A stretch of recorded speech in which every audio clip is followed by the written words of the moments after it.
In 1999, the town of Brattleboro, Vermont woke to silence. No barking dogs, no sprinklers ticking across the lawns, no screen doors creaking open and shut like they did every summer morning. Just stillness. And at the end of Briar Lane, the house with the blue shutters, ours, was quiet in a way it had never been before. Before I go any further, let me know where you're listening from down in the comments. And if stories like this ever brushed past your own life, hit like and subscribe. Every click helps bring another name back into the light. My name is Emily Harrow. I'm 34 years old now. I live in Portland, Oregon, where I work as a restoration architect. I spend my days walking through old homes, ones with water damage, rot, or stories sealed in plaster. I trace the bones of what used to be one careful line at a time.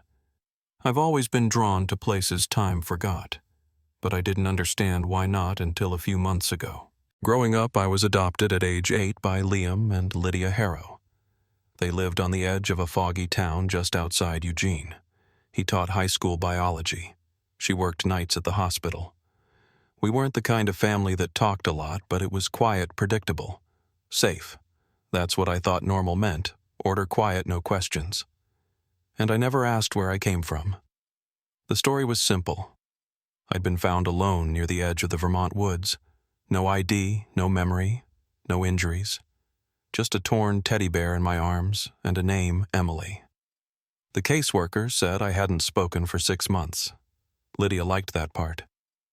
I don't remember the first time I walked into their house, but I remember the smell. Cedarwood floor polish, something clean and still. My bedroom had lavender walls. My dresser had all the right clothes. I was given books, notebooks, a new bear, and that's how it stayed. No loud noises, no locked doors, no bedtime stories either. I grew up like I'd always been there. I kept to myself, did well in school, skipped prom, went straight to college. Other girls my age were sneaking out, falling in love, breaking curfews. I was watching old family home videos on YouTube, just trying to understand how it was supposed to look. The only flashes I ever got came in dreams. A yellow dress. A song sung softly, just a few notes. A voice calling my name, but it wasn't Emily. And every time I reached for it, it slipped through my fingers. I wouldn't say I was searching, but something must have been. It started with a phone call from Liam. He said he was downsizing, moving into assisted living. Asked if I'd come help clean out the attic. I said yes, thinking it'd be boxes, old coats, maybe a few dusty photo albums. It was late September when I flew in. The house still smelled like cedar and floor polish. Liam was slower now, his speech clipped. We worked in silence, sorting boxes. And that's when I found it wedged deep behind a chest of winter blankets. A small wooden crate sealed tight, marked only with my name. Emily. I stared at it for a long time. Something in my chest tightened. Inside a hospital bracelet, a teddy bear that looked exactly like mine, and a photograph. Faded. Sepia-toned. 4 people on a porch. A man, a woman, a boy, and a little girl in a yellow dress holding a torn bear. But off to the side, just barely visible, was another girl. Scraped knee, crooked braid, wide, stunned eyes. I didn't recognize the house. I didn't know the names, but I knew. That girl was me. And that house. I would see it again soon, but not the way I remembered. Because by the time the sun rose over Briar Lane in the summer of 1999, every single person in that photo except me was gone, and not one of them had ever been found. I didn't ask Liam any more questions after I found the photograph. I told him I had a work trip coming up and left the next morning. I didn't pack much, just the picture, the old hospital bracelet, the bear, and one coat. By the time I landed in Vermont, it was early October. The trees were turning red and gold and brittle at the edges. I rented a car and drove north following directions I hadn't told anyone about. I didn't know what I expected to find when I pulled on to Briar Lane. The houses were smaller than I imagined. Quiet. Worn. Most had new mailboxes or vinyl siding. But the blue house at the end, the one from the photo, hadn't changed. The shutters were faded, the porch sagging in one corner. The mailbox overflowed. A red tricycle lay tipped on its side near the steps, and its front wheel turned slowly in the breeze. I parked down the block. I didn't walk up right away. I just sat in the car with the engine off and stared at it. It felt like watching a still frame from someone else's memory. I knew that house. I had never been inside it, but I knew it. When I finally stepped out, the wind bit through my coat. The grass in the yard had grown tall, brittle underfoot. I tried the front door. Locked. Around the back, a pane in the basement window had a long crack down the center. I cleared away some vines, pushed it open, and crawled through. The basement smelled like mold and cold dirt. I moved slowly, careful not to disturb anything. My flashlight swept across shelves of paint cans, old furniture stacked in corners. I could hear my own breath. That's how still it was. I followed the narrow staircase up. The door at the top opened with a low groan, and I stepped into the kitchen. The light from the window was gray and thin. There on the table was a bowl of cereal, hardened now into something like plaster. I ran my hand over the edge of the counter. The tile was chipped in the corner, and for some reason that chipped edge brought tears to my eyes. I didn't understand why. It wasn't grief. It wasn't fear. It was recognition. I moved through the house without turning on any lights. The curtains were still drawn. The living room held a faded couch, a dusty coffee table, and a piano in the far corner. A photo frame lay face down on the floor.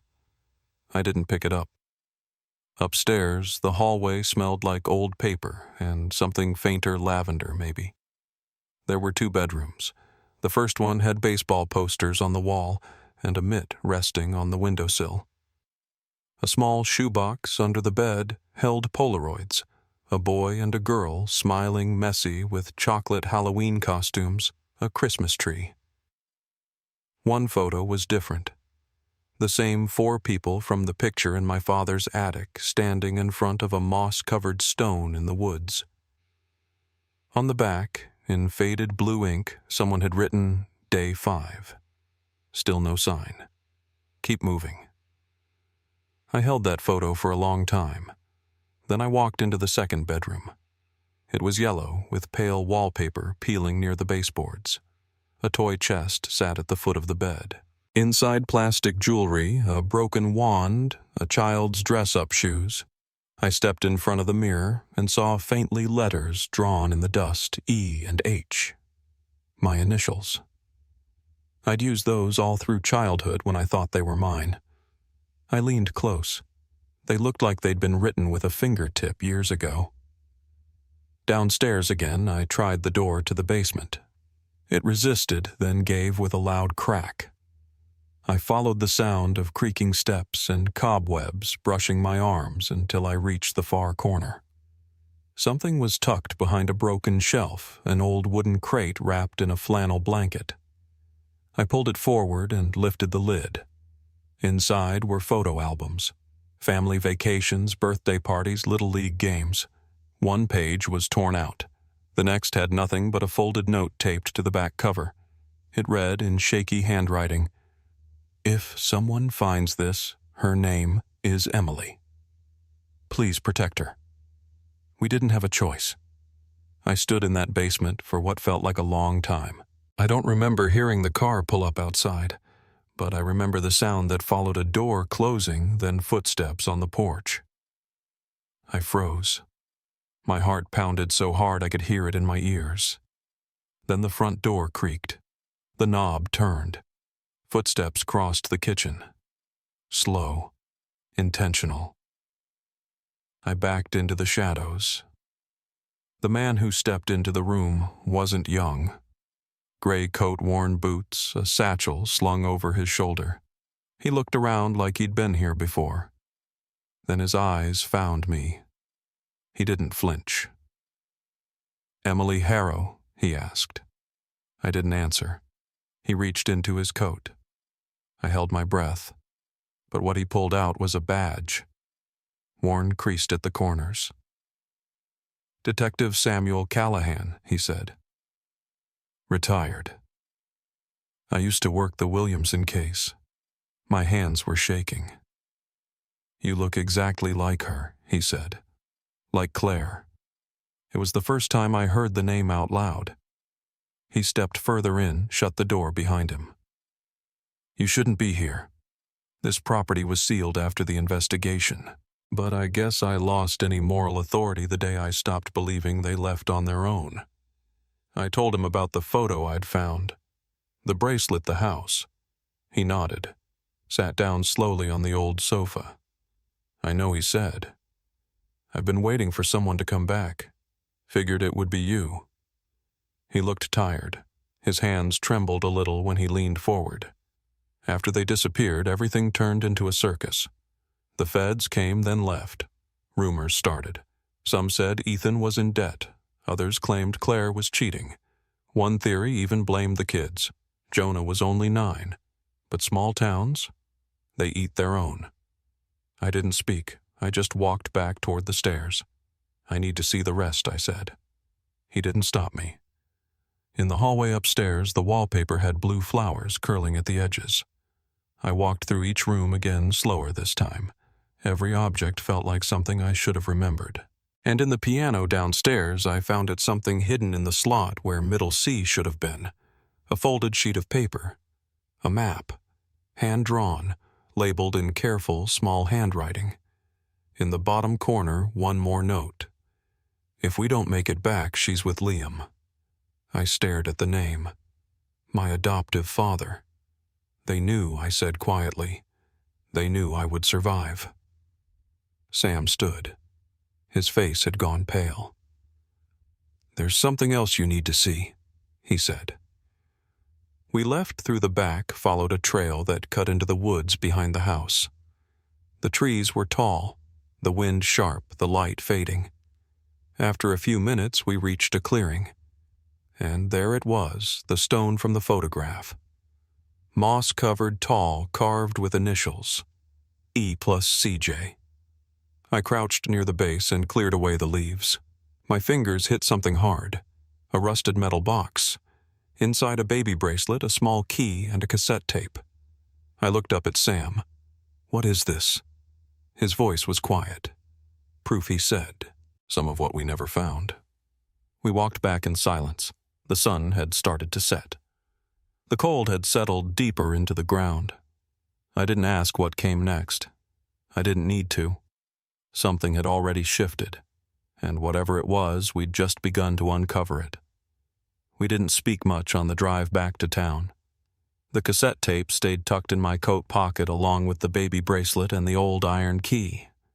Sam kept his hands on the wheel eyes on the road.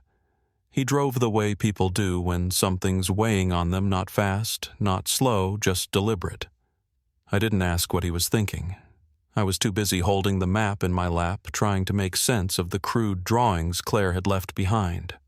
The lines were shaky, but the route was there through the woods past a creek, something labeled safe. Another spot marked hide. She'd meant for someone to follow this.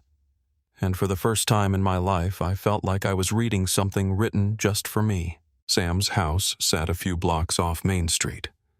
One-story brick front porch cluttered with wind chimes and a faded folding chair. Inside it was dim, cluttered with newspaper clippings, old case files, books stacked in corners, half a dozen mugs with cold coffee still inside. He had a cassette player already set up on the table. No explanation. Just a nod, and he pressed play. A woman's voice filtered through the static. "If someone finds this, my name is Claire Williamson. We're not missing. We're hiding." The sound cracked and hissed. "There's something in this town. Something bigger than us. And if you're hearing this, I'm begging you protect my daughter. Her name is Maisie. We changed it for her safety. Her father—" Her voice caught, the tape warbled, then silence. I sat still staring at the table.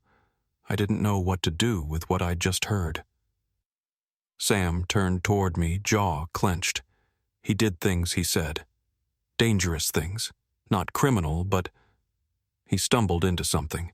He poured himself a glass of water and didn't drink it. Ethan worked with land records, real estate transactions. He found something he wasn't supposed to. He stood up, moved across the room, and pulled out an old city planning map, rolled it across the table. Back in the late 90s, this whole area was supposed to be part of a new development retirement community's commercial strip. But there were zoning issues, protected land, water tables, you name it. Someone started forging records to get it through. I leaned over the map.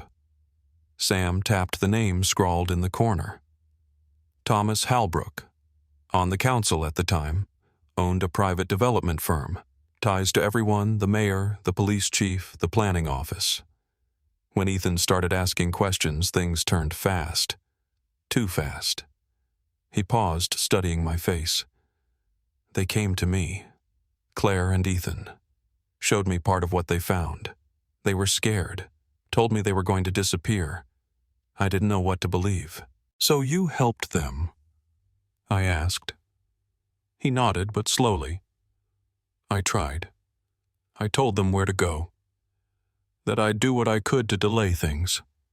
But then they vanished, and I couldn't prove anything after that. The next day, I went to the town library.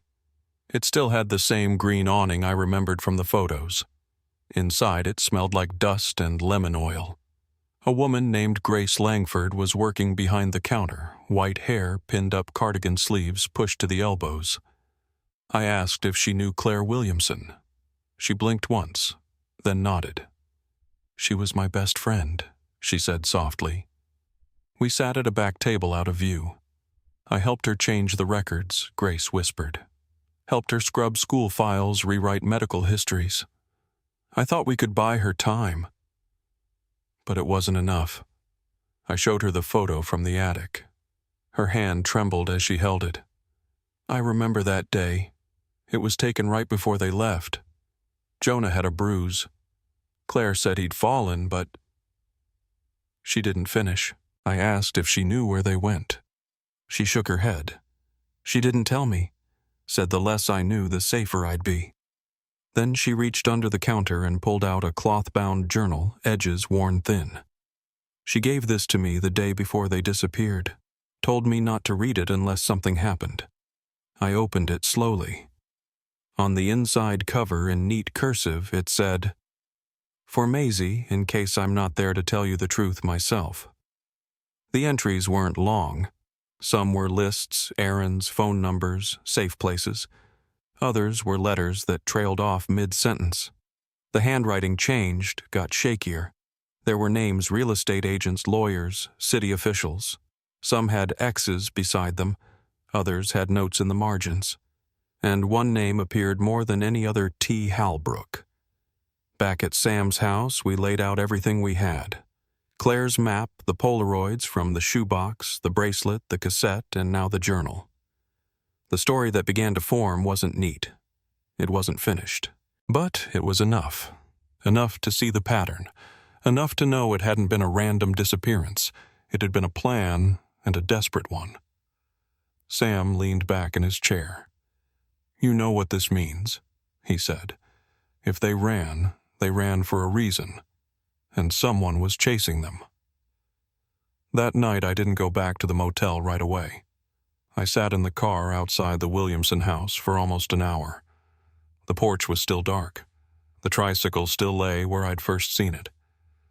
I held the photo in my lap. The girl in the yellow dress. The bear. My bear. My name hadn't always been Emily. That was a name given to me. But this Maisie, this was who I was. I whispered it just to hear how it sounded in the air. And somewhere in the distance a door slammed. I turned. The street was empty, but something in me shifted. I wasn't just remembering. I was starting to return. The next morning I checked the motel lobby before heading out. No mail, no calls. But when I got back to my room, the door was slightly ajar. Nothing looked disturbed, nothing taken. But under my pillow I found the photo I'd left locked in my suitcase. Torn in half. I froze. I called Sam. No answer. I drove straight to his house. Lights off. Front door locked. I circled to the back, broke a window, and climbed in. The living room was ransacked. Files scattered. Drawers pulled out. Sam was gone. No blood. No signs of struggle. Just one note pinned to the fridge with a magnet. He's still watching. Don't trust anyone. I sat down in the chair where I'd listened to Claire's voice the day before. My breath felt shallow. I called the police. When they arrived, the house looked untouched. No broken window, no scattered papers.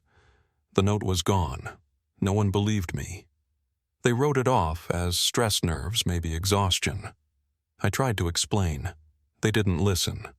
That night at 3:17 a.m., my phone buzzed. One message. No name, no number. Just 5 words. Maisie, it's Jonah. I remember. I stared at the screen for a long time. Then I replied. And waited. I didn't sleep that night. I sat on the floor of my motel room with my back against the dresser, staring at the glow of my phone screen long after it went dark.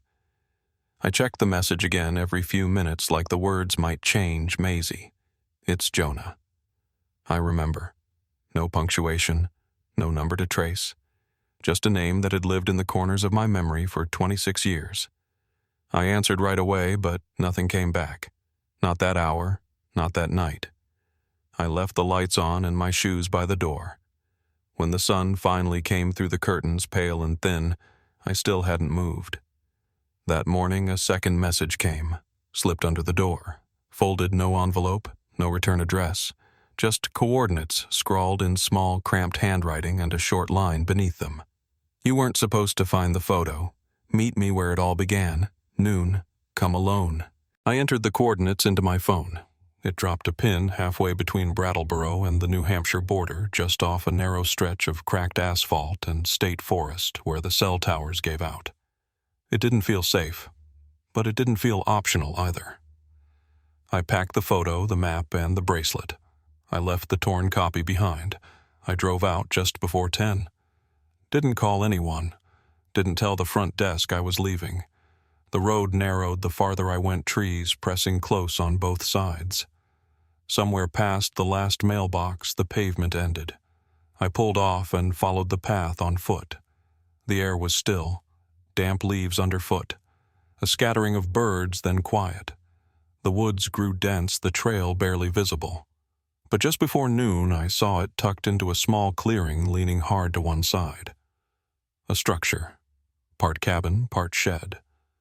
The boards were rotted, one wall bowed inward. The roof sagged. A single pane of glass near the top was broken clean through. I stopped at the edge of the clearing, called out Jonah. No answer. I stepped closer, pushed the door open slowly. Inside, a mattress on the floor, a propane stove, several spiral-bound notebooks stacked in a corner. On the wall above them, 2 photographs were tacked side by side, one of Claire and one of me. The air was close and damp. I turned toward the shadow by the far wall. And there he was, a man in his late 30s, sun-worn skin, hollow cheeks, dark beard streaked with gray. His eyes locked onto mine, and I didn't have to ask. He looked like Ethan. He looked like her. He looked like me. He didn't speak right away. I stood just inside the doorway, afraid that if I said anything, the whole moment might break. Then he asked, "Do you remember any of it?" I shook my head slowly. "Just flashes," I said. He nodded. "I remember all of it."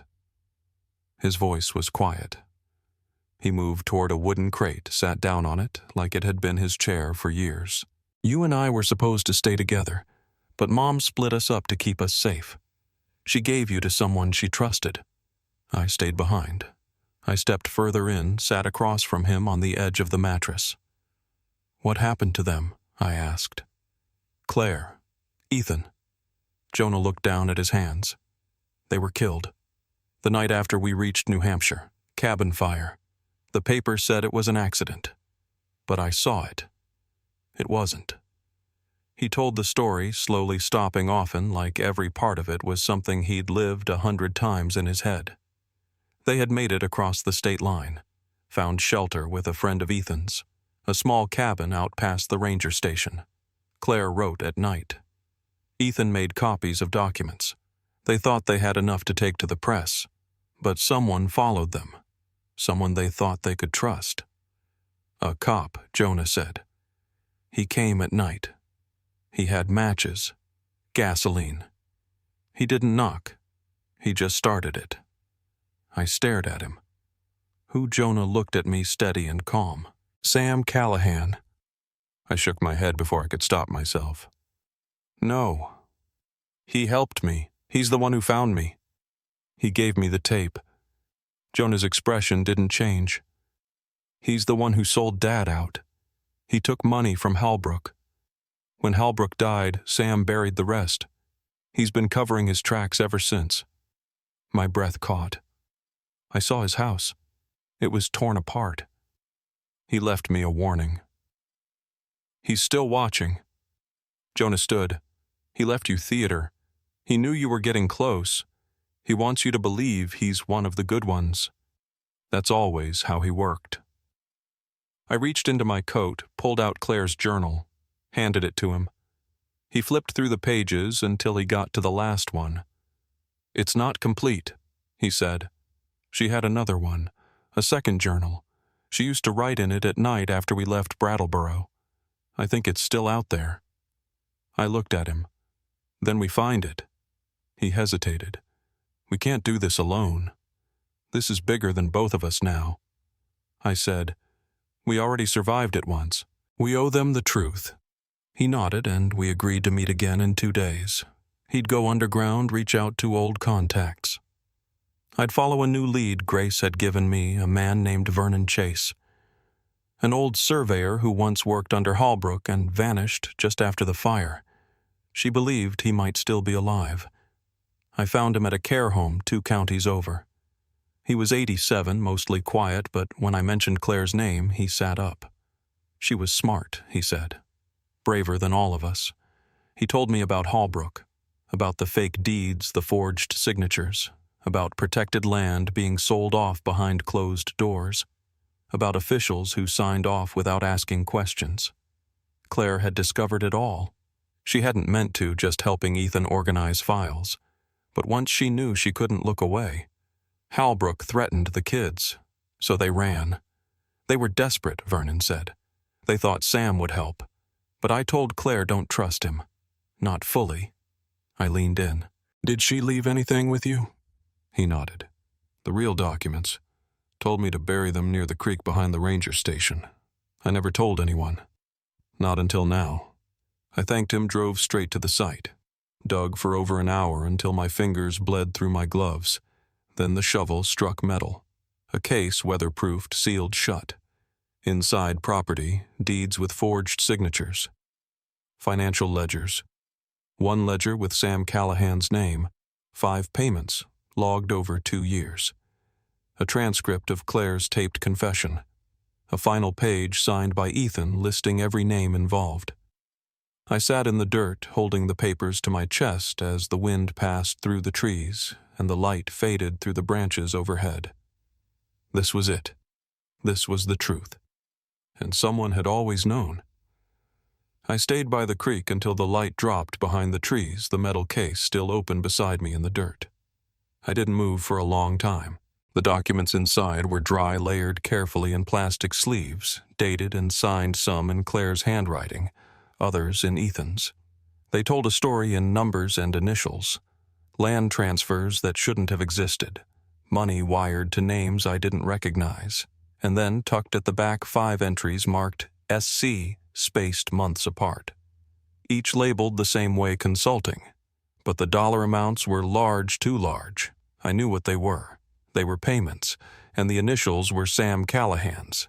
It didn't matter how many times he'd told me he'd tried to help. His name was here written in ink, part of the system they were running from. I closed the case and wrapped it in my coat. It was heavier than it looked. The forest had gone still around me, the kind of quiet that settles after the last bird stops calling. I walked back to the car boots, damp with creek water and earth, and drove to town without turning on the radio. That night I called Jonah from a payphone outside a gas station 2 counties over. He answered on the second ring. I told him everything I'd found, Vernon's confession, the documents, the payments. He didn't say much, just listened. When I finished, there was a pause. Then he said, "We go public." I told him I agreed. But we needed to be careful. The motel wasn't safe anymore. Neither was Sam's house. I'd already filed a copy of the ledger in a safety deposit box under a false name. Jonah said he'd contact someone he trusted, someone who might help us make it impossible to bury. We agreed to meet in 2 days at a federal investigator's office in Montier, Alicia Rodriguez. Jonah said she was legit, no ties to Brattleboro, no history with Halbrook or the land deals. We set the time. I gave him a new number. He said, "Stay small. No one else knows you're alive yet. Let's keep it that way." The meeting was set for Tuesday morning. I checked into a new motel off the highway under the name Emily Baird. The room was plain wood paneling, no artwork, a rust-stained sink. But it had a deadbolt, and it was clean. I kept the case under the bed and the copies in my backpack. I didn't turn on the TV. I spent most of Monday sorting everything by hand. Claire's journal on one side, the maps on the other. I started noticing overlaps. Certain names repeated one lawyer in particular, someone who had notarized 4 of the deeds now marked fraudulent. Another name, a contractor, had done the inspection reports on all the properties Halbrook acquired. None of it felt like coincidence. I highlighted the overlaps and made a list of questions. Around midnight, I went to the front desk to ask if anyone had come by asking for me. The man on duty shook his head. I walked back, slowly scanning the lot. Every car was still, every room dark but mine. Tuesday morning came cold and gray. The drive into Montier was quiet. Leaves blew across the highway in bursts. I parked behind the state building and waited until 10:58 to walk in. Alicia Rodriguez met me in a side room, not her office. She was in her early 40s, sharp eyes, no small talk. Jonah was already there, seated near the window. He looked tired but more focused than I'd seen him before. We handed her the file together. She opened the case slowly, methodically. No rush, just one page at a time. When she got to the ledger, her eyebrows lifted. When she saw Sam's name, she leaned back. This name, she said, Callahan. He was on the Brattleboro force. Jonah nodded. And Halbrook, under federal investigation in 2000. It was dropped after he died. Heart attack, supposedly. She flipped through more pages. Some of these signatures match sealed documents I've only seen once. This could reopen the entire chain of transactions. I watched her closely. "You'll pursue it?" I asked. She didn't answer right away. Then she said, "Yes, but you need to be careful. This wasn't just local corruption. This network was protected. People lost their jobs trying to speak up. Some lost more than that." She promised to call us as soon as she filed the report.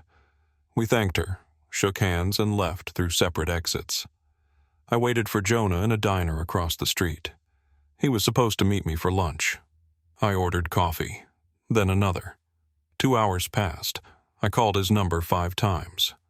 No response. I went back to the parking lot. His truck was gone. No note, no message, just gone. I drove straight back to the motel. The door to my room was still locked, but the chain inside was unhooked. I stepped in slowly. Nothing looked touched, but on the bed was Jonah's glove, the one I'd found in the photo at the Williamson house. Laid flat, clean. Next to it, a note. 4 words. "Some ghosts stay buried." I didn't scream. I didn't run. I sat down on the edge of the bed and stared at the glove. Then I checked my bag. The documents were still there, the photos, the maps. But Jonah was missing. Again. I called Sam. This time he answered. His voice was hoarse. "I saw the news," he said. "Rodriguez is on the move." I told him Jonah was gone, that someone had been in my room. He didn't ask how I knew. He said, "Meet me." I told him I didn't trust him. He said I deserve that. "But I have something for you. Something I've been holding on to." I hesitated, then agreed. We met in the parking lot behind the Montier post office. It was late afternoon, fog hanging low. Sam stepped out of his car, slowly, hands visible. "I never meant for any of this," he said. "But you need to hear the whole thing." I didn't say a word. He reached into his coat and pulled out an envelope, folded, unsealed. Inside a single photograph and a signed confession. He handed it to me and waited. The confession was typed names listed one by one, officials, lawyers, developers, cops, and one name underlined twice, Kenneth Duvall. "That's the one who lit the fire," Sam said quietly. "He was Halbrook's enforcer, did the work so Halbrook could keep his hands clean." I looked at the photo. A man, late 50s maybe. Beard. Scar down one cheek. Standing near what looked like a cabin wall. He disappeared in 2001, but I think he's still out there.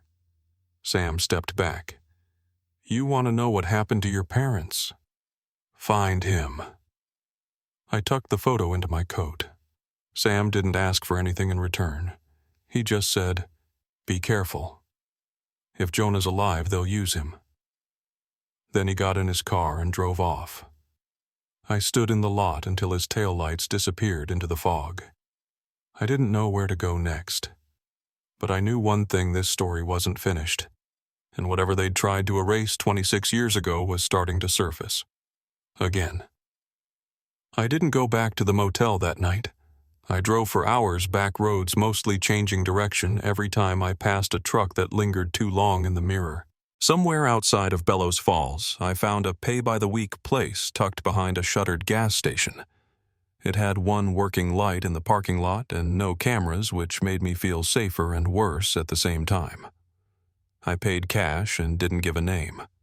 The room smelled like damp carpet and something sweet trying to cover mildew, but the lock worked and the curtains were thick.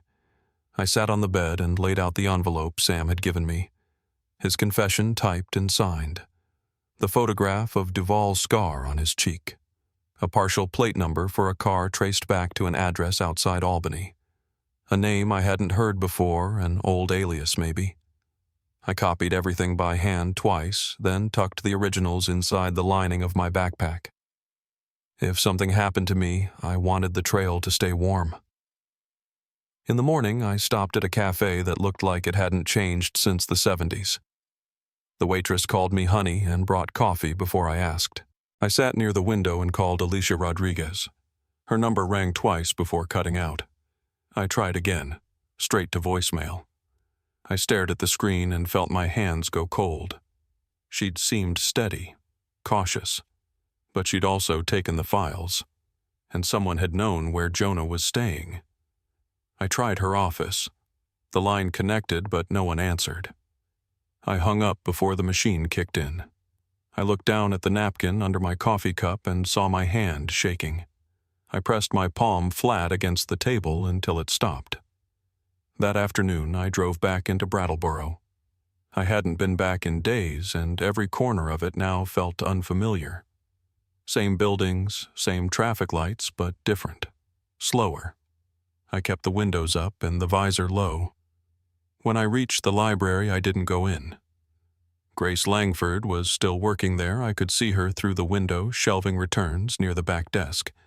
But something in me said, not today. Instead, I parked across the street, watched for a while, then drove south toward the edge of town where the trail markers faded into the tree line. I had the map from Claire, her hand-drawn route. The markings didn't line up perfectly with the current landscape, Some of the markers were gone, but I recognized a ridgeline and a cluster of rock formations near a curve in the stream. I followed it for about 2 hours. The sun started dropping through the canopy, and the air grew damp and cold the deeper I went. Just before dusk, I found the first marker, a tree with a faint X carved into the bark, old and faded, but still there. 20 minutes later, I reached the remnants of what looked like a ranger station, collapsed roof boards, falling inward ivy, creeping up what was left of the doorframe.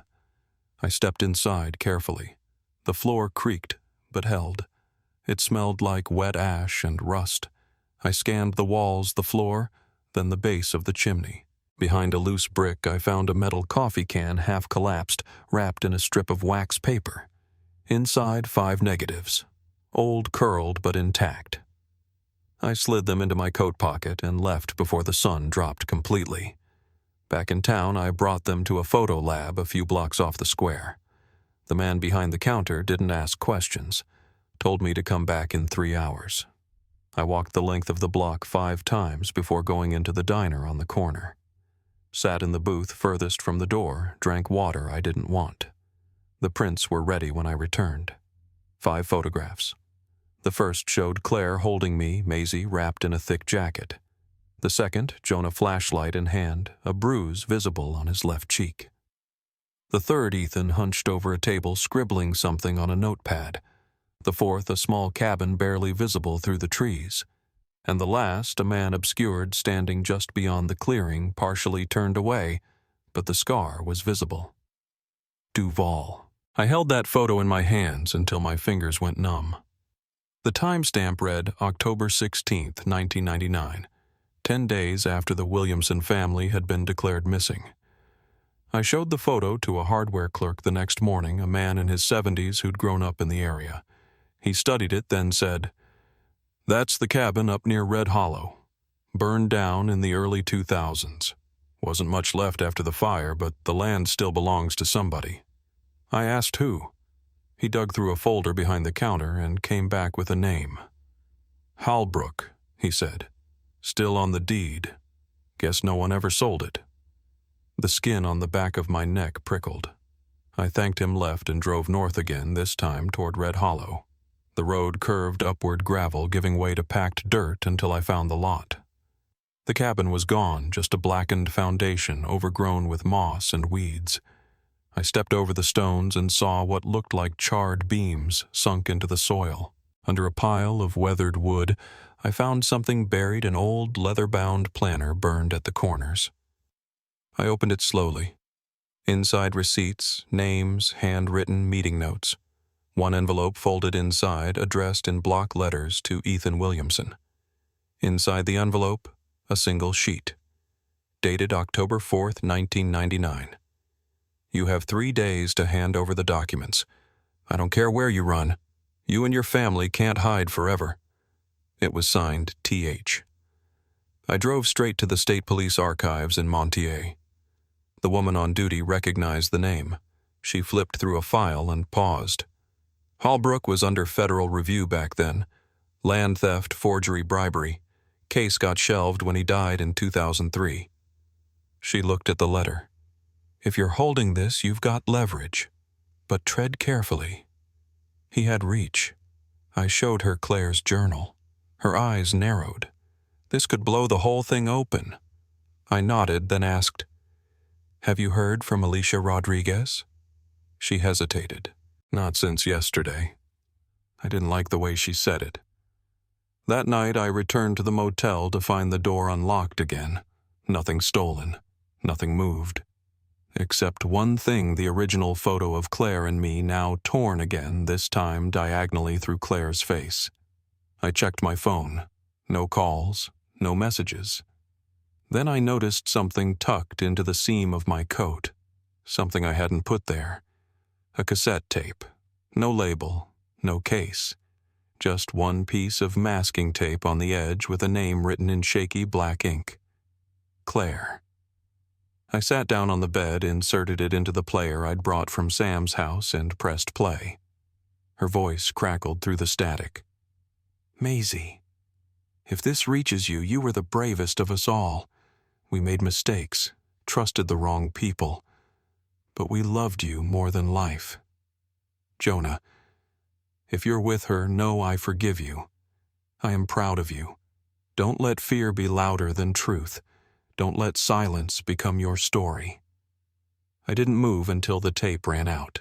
Just sat there, hands still, the weight of her voice hanging in the air. And in that silence, I knew we were close. Someone was watching, but so was the truth.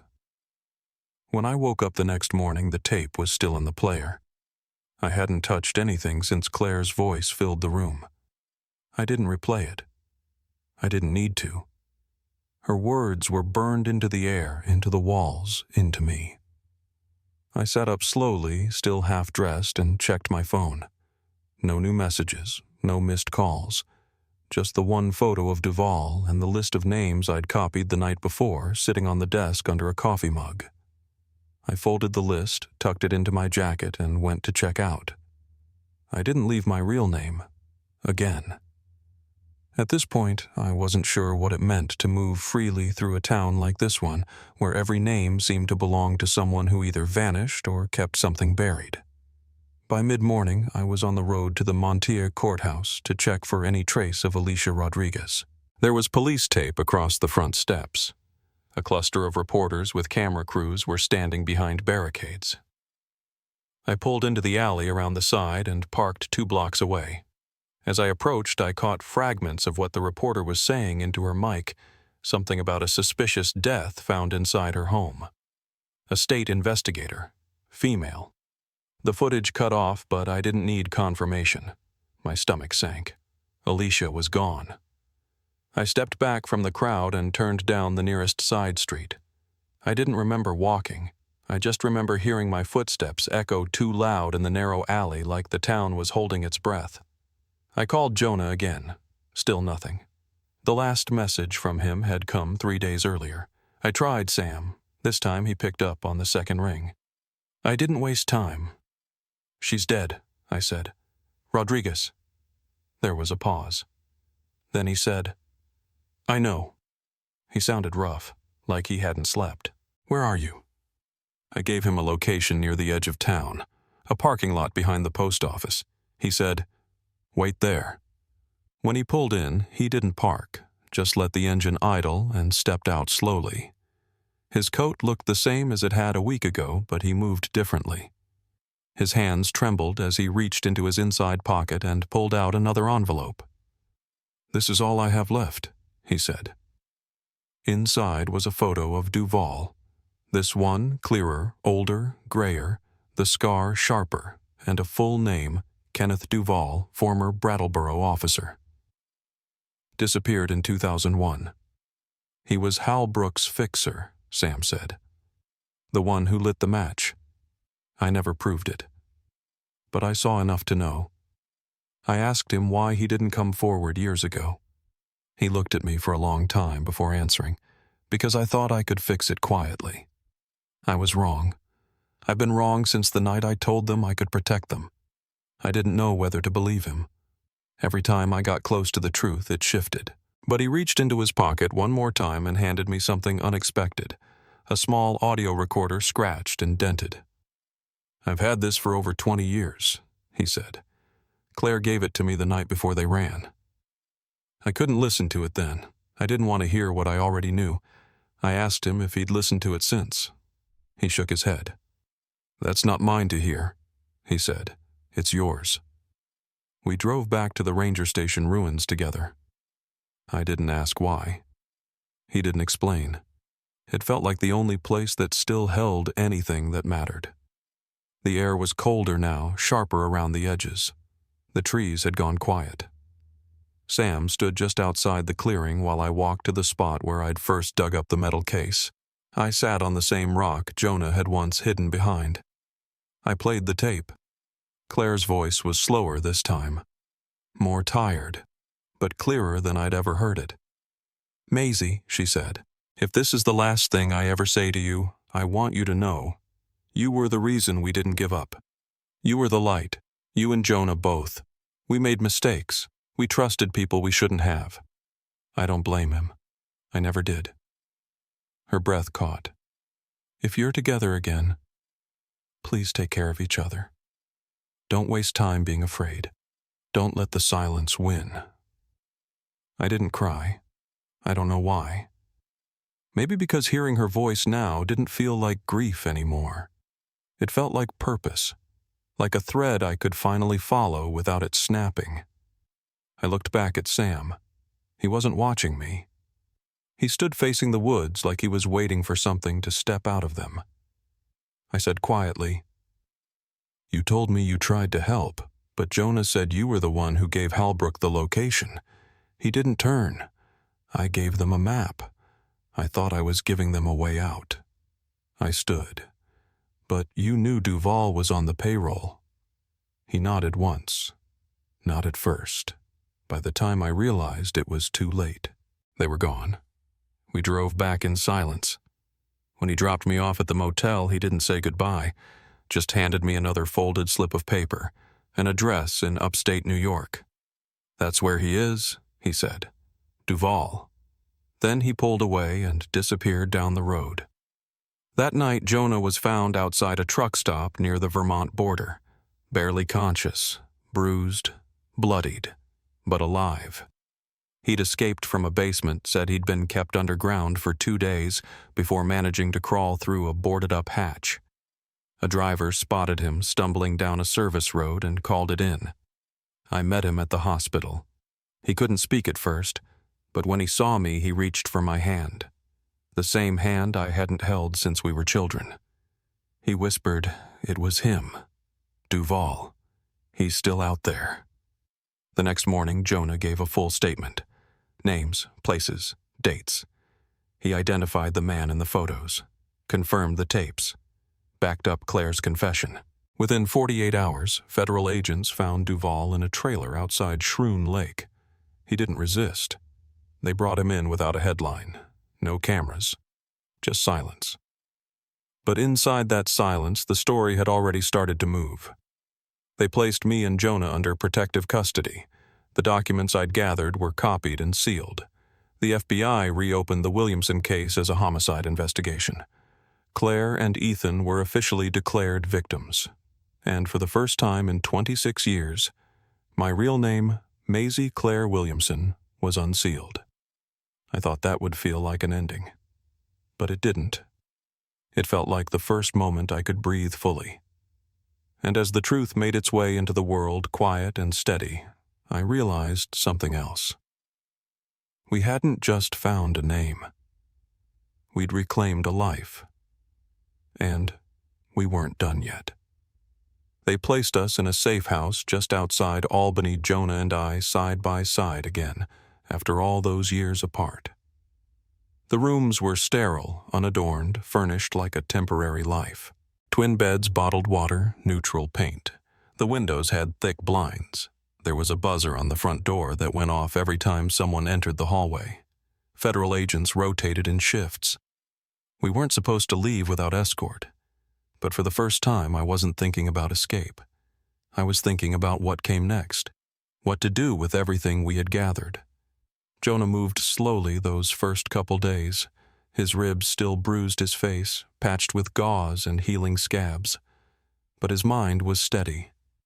He kept the files by the desk lamp and spent hours reviewing them, rereading Claire's journal, matching names with locations, building timelines like he was repairing something that had broken years ago. And maybe he was. 2 days after Duval's arrest, the federal journalist arrived. Her name was Marcy Lane, early 40s, black slacks, brown leather satchel. She introduced herself quietly, no fanfare. Just a recorder and a notepad, and a voice that didn't flinch. She'd been tracking whispers of Halbrook's operations for over a decade. Land grabs, corporate bribery, fraudulent shell companies layered through 6 states. When we showed her the journal, she didn't blink. When she saw the photographs, she wept. Not loud, not performative, just one hand pressed to her mouth as she flipped through the images of us as children, the fire-blackened remnants of the cabin, the final entries Claire had written before she disappeared. I knew this wasn't just rumor, she said softly. I knew it. She stayed with us for hours. We gave her everything: documents, maps, audio tapes, transcripts. She promised full coverage. Not a buried local piece, not a 2-paragraph retraction, but an expose with reach. Names, photos, voices, every detail we could verify. This is no longer a cold case, she told us before she left. This is a reckoning. That night I waited for Jonah in the hotel lobby. We had plans to eat together, something simple just to breathe and not talk about courtrooms or sealed files. He didn't show. I waited for an hour, then another. I called his number 3 times. No answer. I checked the room. His bed was still made. His bag still there.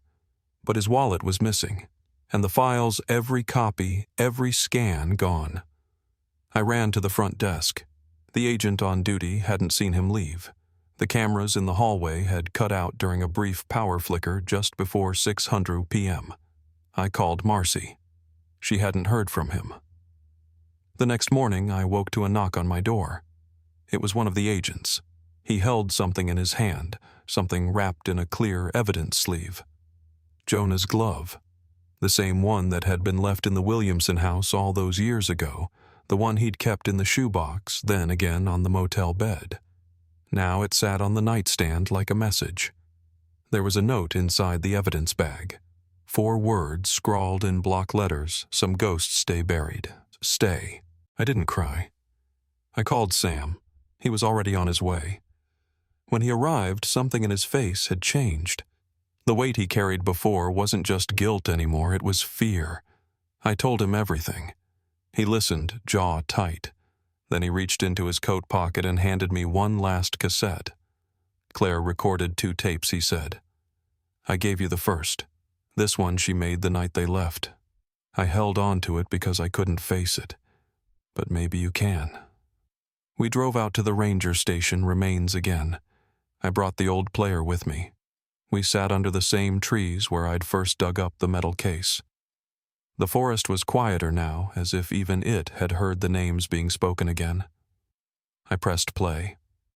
Claire's voice was steadier this time, even more than before. Maisie, she began. If you're hearing this, it means the world didn't bury you the way it tried to bury us.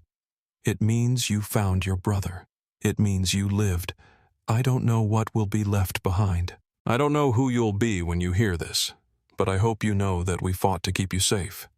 And I hope somewhere deep inside you remember who you were before all of this, because who you are is worth remembering.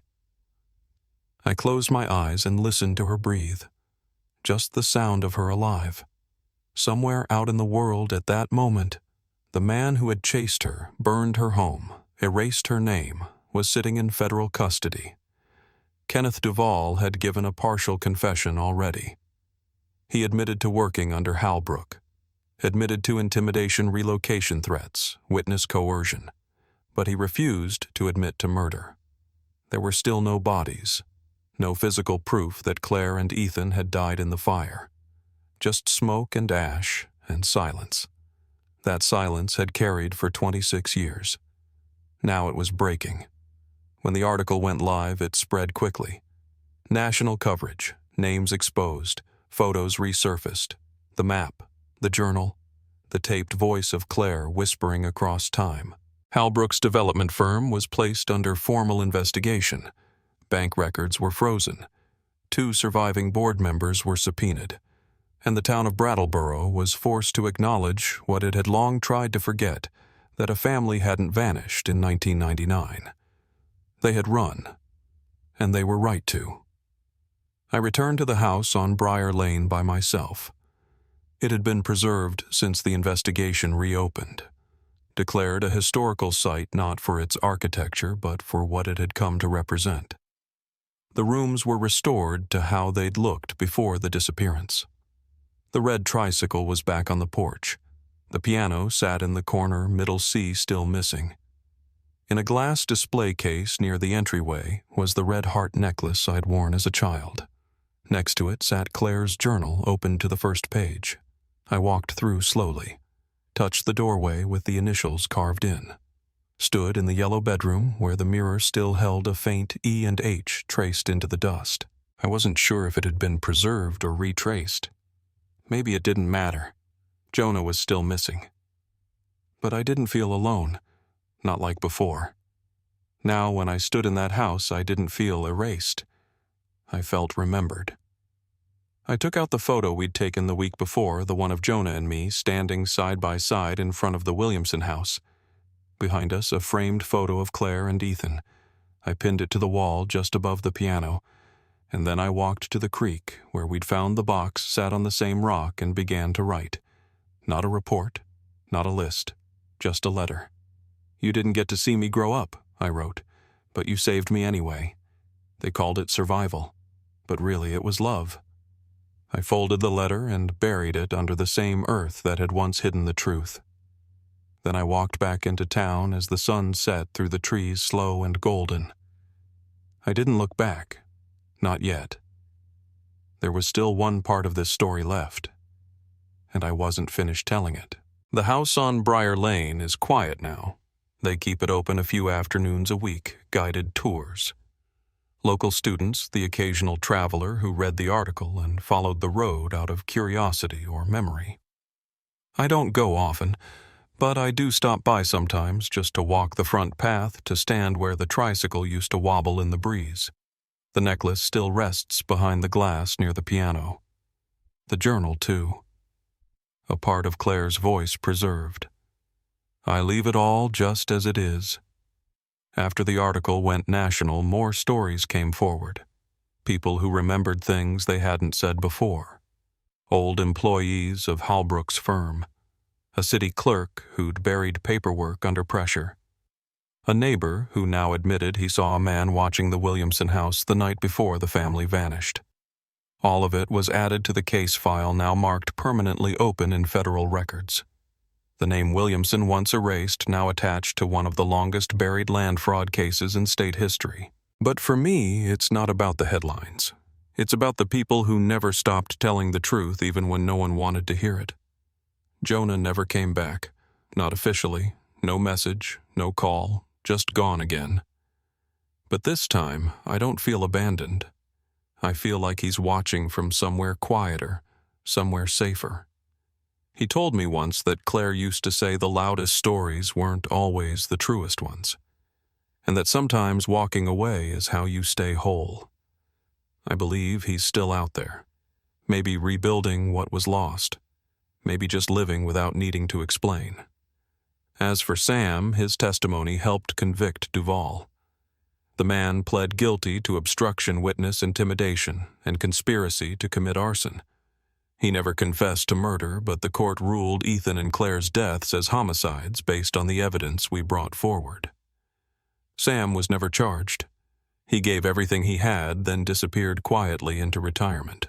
I think he knew that justice for him wouldn't come from a courtroom. It would come from handing over the last truth he'd held on to for too long. I still live nearby. Not in Brattleboro, but close enough to drive the back roads when I need to. I've started writing again. Not for the courts, not for the record, just for myself. I write letters to Claire, and sometimes to Ethan. I tell them what Jonah said, what we found, what we couldn't. I tell them that Maisie, the girl they tried so hard to protect, grew up. She lived, and that their love didn't vanish in the woods. It carried through.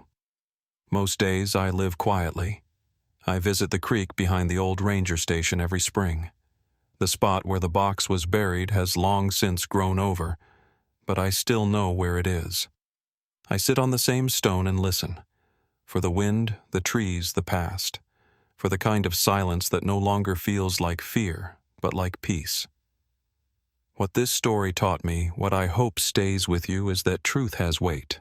And even when it's hidden, denied, or forgotten, it waits. It waits in attics, in ashes, in old photographs with edges torn, and when the right voice calls it forward, it answers. If this story stayed with you, consider sharing it so no name gets left behind.